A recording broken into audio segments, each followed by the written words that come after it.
Karthik Deepa serial April 17 எபிசோடுக்கான review தாங்க இந்த வீடியோவில் நம்ம இன்றைக்கி பார்க்க போகிறோம். எபிசோடை ஸ்டார்ட் பண்ணுறதுக்கு முன்னாடி இந்த வீடியோவை மறக்காமல் லைக் பண்ணிக்கோங்க. என்ன நடக்குதுன்னா, ஐஸ்வர்யா திட்டம் போட்டு கார்த்தி வேலை பார்க்குற கம்பெனிக்கு மேனேஜருக்கு கால் பண்ணுறாங்க. அப்போ மேனேஜர் கேட்குறாரு, மேடம் ரொம்ப நாள் கழித்து எனக்கு கால் பண்ணியிருக்கீங்களே, என்னாச்சு அப்படின்னு. அதுக்கு ஐஸ்வர்யா சொல்கிறாங்க, உங்களால் எனக்கு ஒரு வேலை ஆக வேண்டியது இருக்குது அப்படின்னு. அதுக்கு அவர் கேட்குறாரு, என்ன வேலைன்னு சொல்லுங்கள் மேடம், நாங்கள் உடனே பண்ணிடுறோம் அப்படின்னு. அதுக்கு ஐஸ்வர்யா சொல்கிறாங்க, இது மாதிரி அங்கே கார்த்தின்னு ஒருத்தன் வேலை பார்த்துக்கிட்டு இருக்கான்னு, அவனை பழி வாங்கணும் அப்படின்னு. இதை கேட்டுட்டு அவர் கேட்குறாரு, மேடம் கார்த்தி உங்களுடைய தம்பி மாதிரி தானே அப்படின்னு. அதுக்கு ஐஸ்வர்யா சொல்கிறாங்க, தம்பி மாதிரி தான், ஆனால் வீட்டில் ஒரு பிரச்சனை நடக்கிறதுனால அவனை பழி வாங்க வேண்டிய சூழ்நிலை வந்துட்டு அப்படின்னு. அதுக்கு மேனேஜர் கேட்குறாரு, மேடம் நான் என்ன ஹெல்ப்பு கேட்டாலும் நீங்கள் உடனே பண்ணி கொடுக்குறீங்க, நீங்கள் ஒரு ஹெல்ப் கேட்டிருக்கீங்க, நான் எப்படி வேணான்னு சொல்லுவேன், என்ன பண்ணணும்னு சொல்லுங்கள் மேடம் அப்படின்னு. அப்போ ஐஸ்வர்யா ஒரு திட்டத்தை சொல்கிறாங்க. இதை கேட்டுட்டு அவரும், மேடம் நீங்கள் எதுக்குமே கவலைப்படாதீங்க, எல்லாத்தையும் நான் பார்த்துக்கிறேன், இன்னும் கொஞ்சம் நேரத்தில் அந்த கார்த்தி கதறி வீட்டுக்கு வருவான் அப்படின்னு. இதை கேட்டுட்டு ஐஸ்வர்யாவும் சரி அப்படின்னு சொல்கிறாங்க. அதுக்கப்புறமா ஐஸ்வர்யா ரியா கிட்ட சொல்கிறாங்க, ரியா நான் சொல்ல வேண்டிய ஆளுக்கிட்ட சொல்லிக்கிட்டேன், இதுக்கப்புறம் கார்த்தியால் அங்கே இருக்க முடியாது அப்படின்னு. இதை கேட்டுட்டு ரொம்பவே சந்தோஷப்படுறாங்க ரியா. அப்போ ரியா மனசில் யோசிக்கிறாங்க, அடியே ஐஸ்வர்யா, நீ எனக்காக தாண்டி நீ இந்த வேலையை பார்க்குற, நீ கார்த்தியை டார்ச்சர் பண்ணுவேன், கார்த்தி நேராக வீட்டுக்கு வந்துடுவான், அதுக்கப்புறம் என்ன நடக்கும், சொத்து எல்லாமே ஆனந்தோட பேருக்கு போயிடும், இந்த வீடும் என் பேருக்கு வந்துடும் அப்படின்னு ரியா சந்தோஷப்படுறாங்க. அப்போ ஐஸ்வர்யா யோசிக்கிறாங்க, இவளை எப்படியாவது இந்த வீட்டை விட்டு துரத்தணும் அப்படின்ட்டு ஐஸ்வர்யா யோசிக்கிறாங்க. அதுக்கப்புறமா கார்த்திக்கிட்ட மேனேஜர் போய் சொல்கிறாரு, இங்கே பாரும்பா, இது மாதிரி இன்னொரு மிஷின் ஒர்க் ஆகாமல் இருக்குது, அதை போய் சரி பண்ணு அப்படின்னு. கார்த்தியும் சரி அப்படின்னு சொல்லுறாரு. அதுக்கு முன்னாடியே அவர் என்ன பண்ணுறாருன்னா, அந்த மிஷினில் கரண்ட் சாக்கை வச்சுட்டு வந்துடுறாரு. இது நம்ம கார்த்தி கவனிக்கலை. கார்த்தி போய் அந்த மிஷினில் என்ன பிரச்சனைன்னு பார்க்குறதுக்காக ஸ்பேனரை எடுத்துக்கொண்டு போய் அந்த மிஷினில் வைக்கிறாரு. அப்போ டக்குன்னு ஷாக் அடிச்சிருது. ஷாக் அடித்ததுனால கார்த்தியை தூக்கி வீசிடுது. இதை பார்த்துட்டு எல்லாருமே ஓடி கார்த்தியை பார்க்குறாங்க. கார்த்தி மூச்சு பேச்சு இல்லாமல் கிடக்கிறாரு. அப்போ ஆனந்து அருண் எல்லாருமே ஓடி வராங்க. ஆனந்து அருண் கிட்ட சொல்கிறாரு, இவனுக்கு இந்த வேலையே செட் ஆகாது, அதனால தான் இவனை சவால் விட வேணான்னு சொன்னேன், கொஞ்சமாவது கேட்குறானா அப்படின்னு.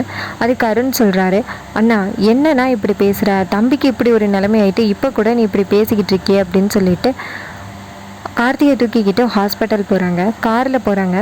கொண்டு போய் ஹாஸ்பிட்டலில் கார்த்தியை அட்மிட் பண்ணுறாங்க. டாக்டர் கார்த்தியை செக் பண்ணி பார்த்துட்டு இவருக்கு ஷாக் அடிச்சிருக்கு அப்படின்னு சொல்லிட்டு ட்ரீட்மெண்ட் கொடுக்குறாங்க. கார்த்தி கொஞ்சம் மயக்கம் தெளிகிறாரு. அப்போ ஆனந்த் சொல்கிறாரு அருண்கிட்ட, வீட்டில் எல்லாருக்கும் கால் பண்ணி வர சொல்லு அப்படின்னு. அப்போ அருண் சொல்கிறாரு, வீட்டுக்கு தெரிச்சா எல்லாருமே பதட்டப்படுவாங்க அப்படின்னு.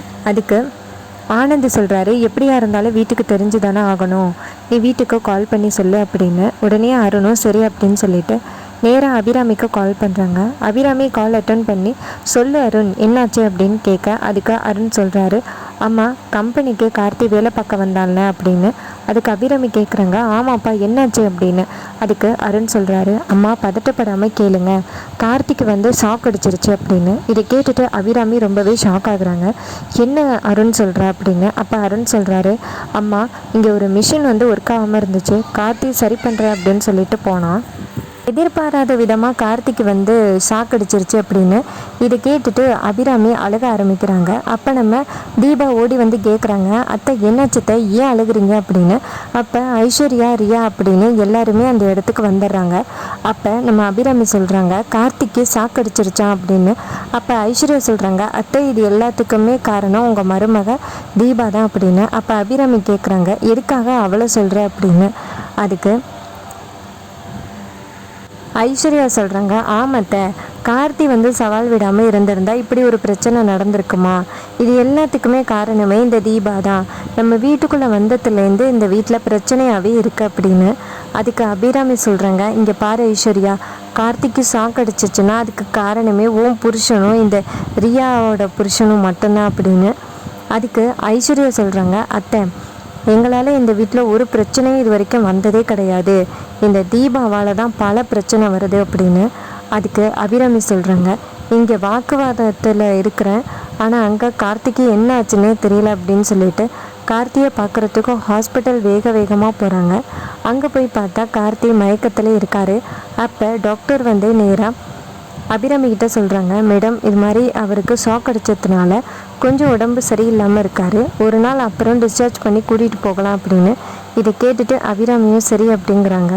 அதுக்கப்புறமா ஆனந்தி கேட்குறாரு, அம்மா ஹாஸ்பிட்டல்லையே வச்சு கேட்குறேன்னு நினைக்காதீங்க, கேட்க வேண்டிய இடத்துல தான் கேட்க முடியும். கார்த்தி வந்து இந்த சவாலில் தோற்று போயிட்டான், ஒரு நாள் கூட அவனால் அந்த கம்பெனியில் இருக்க முடியல, அதனால் சொத்தெல்லாம் எனக்கு தான் வரணும் அப்படின்னு.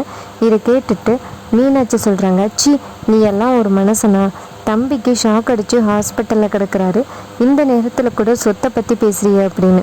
அப்போ அபிராமி சொல்கிறாங்க, விடு மீனாட்சி அப்படின்னு. அதுக்கப்புறமா மறுநாள் காலை கார்த்தி டிஸ்சார்ஜ் ஆகி வீட்டுக்கு வராரு. அப்போ தீபா வந்து கார்த்தியை வீட்டுக்குள்ளே கூட்டிகிட்டு வராங்க. அப்போ டக்குன்னு ஆனந்த் சொல்கிறாரு, நெல்லு கார்த்தி அப்படின்னு. அப்போ கார்த்தி வீட்டுக்குள்ளே கூட வராமல் நிற்கிறாரு. அப்போ அபிராமி கேட்குறாங்க, கார்த்தி நீ வாப்பா அப்படின்னு. அதுக்கு ஆனந்த் சொல்கிறாரு, எதுக்கு அவன் உள்ளார வரணும், இங்கே பாருங்கள் கார்த்தி சொன்ன மாதிரி அந்த சவாலில் ஜெயிக்கவே இல்லை. அவன் என்ன சொன்னான், ஒருவேளை ஜெயிக்கலைன்னா இந்த சொத்தெல்லாம் என் பேருக்கு எழுதி கொடுத்துட்டு இந்த வீட்டை விட்டே போகிறேன்னு சொன்னால, அதன்படி நடக்க சொல்லு அப்படின்னு. அப்போ அபிராமி சொல்கிறாங்க, இங்கே பாரு கார்த்தி பேரில் தான் சொத்து இருக்குது, அவன் இந்த சொத்தை உன் பேருக்கு எழுதி கொடுக்க மாட்டான் அப்படின்னு. அப்போ கார்த்தி சொல்கிறாரு, அம்மா அண்ணன் சொல்கிறது சரிதான், நான் உங்கள் பிள்ளைம்மா, சவாலில் கண்டிப்பாக நான் தோற்று போயிட்டம்மா, நான் கொடுத்த வாக்கை காப்பாற்றி தான் ஆகணும் அப்படின்னு சொல்லிட்டு வக்கீலை வர சொல்ல ஆனந்த் அப்படின்னு சொல்ல ஆனந்த் வக்கீலை கூட்டிகிட்டு வராரு. கார்த்தி வந்துட்டு அதில் சைன் போடுறாரு. இதையெல்லாம் பார்த்துட்டு செம ஷாக் ஆகுறாங்க நம்ம அபிராமி. அப்போ மீனாட்சி சொல்கிறாங்க, தம்பி நீங்கள் தப்பான முடிவு எடுக்கிறீங்க அப்படின்னு. அதுக்கு கார்த்தி சொல்கிறாரு, அண்ணி வேறு வழி இல்லை அண்ணி அப்படின்னு சொல்லிட்டு கையெழுத்து போட்டு ஆனந்த்கிட்ட கொடுக்க ஆனந்த் ரொம்ப சந்தோஷப்படுறாரு. அப்போ கார்த்தி மறுபடியும் வீட்டுக்குள்ளே வரும் பொழுது ரியா தடுக்கிறாங்க, நெல்லு அப்படின்னு. அப்போ ஆனந்த் சொல்கிறாரு, ஆமாம் நீ வீட்டுக்குள்ளே வரத்துக்கு கொஞ்சம் கூட அருகதையே கிடையாது, நீ என்ன சொன்ன, இந்த சவாலில் தோத்துட்டா இந்த வீட்டை விட்டு போகிறேன்னு சொன்னீங்கல்ல, அதே மாதிரி ஒரு திங்ஸ் எல்லாம் பேக் பண்ணிவிட்டு வீட்டை விட்டு வெளியில் போ அப்படின்னு சொல்ல கார்த்தி ரொம்ப சோகமாக அவருடைய திங்ஸ் எல்லாம் பேக் பண்ணிவிட்டு வீட்டை விட்டு வெளியில் வராரு. இதையெல்லாம் பார்த்துட்டு அபிராமி ஷாக் ஆகுறாங்க. அபிராமி அப்போ தான் யோசிக்கிறாங்க, இது மாதிரி ஜாதகத்தில் கார்த்திக்கும் அவங்க அம்மாவுக்கும் ஒரு பிரிவு வரத்துக்கு வாய்ப்பு இருக்குது, கார்த்தி வீட்டை விட்டு போகிறதுக்கே வாய்ப்பு இருக்குன்னு சொன்னாங்கல்ல, அந்த விஷயம் நடக்க போகுது அப்படின்னு தெரிஞ்சு அபிராமி ரொம்பவே ஷாக் ஆகுறாங்க. இன்னொரு பக்கம் நம்ம தீபா அபிராமி கிட்ட சொல்கிறாங்க, அத்தை கவலைப்படாதீங்க, எங்களுக்கு எந்த பிரச்சனையும் இல்லை அப்படின்னு. அதுக்கு அபிராமி சொல்கிறாங்க, தீபா என்னைய மன்னிச்சிருமா அப்படின்னு சொல்ல. அப்போ தீபா சொல்கிறாங்க, அத்தை வீட்டில் நடக்கிற பிரச்சனைக்கு நீங்கள் காரணம் ஆக மாட்டீங்க அத்தை அப்படின்னு. ஆனந்த் சொல்கிறாரு, பேசுனது போதும், என் வீட்டில் ஒரு செகண்டு கூட இருக்கக்கூடாது அப்படின்னு. தீபாவையும் கார்த்தியையும் வீட்டை விட்டு வெளியே போக சொல்கிறாங்க.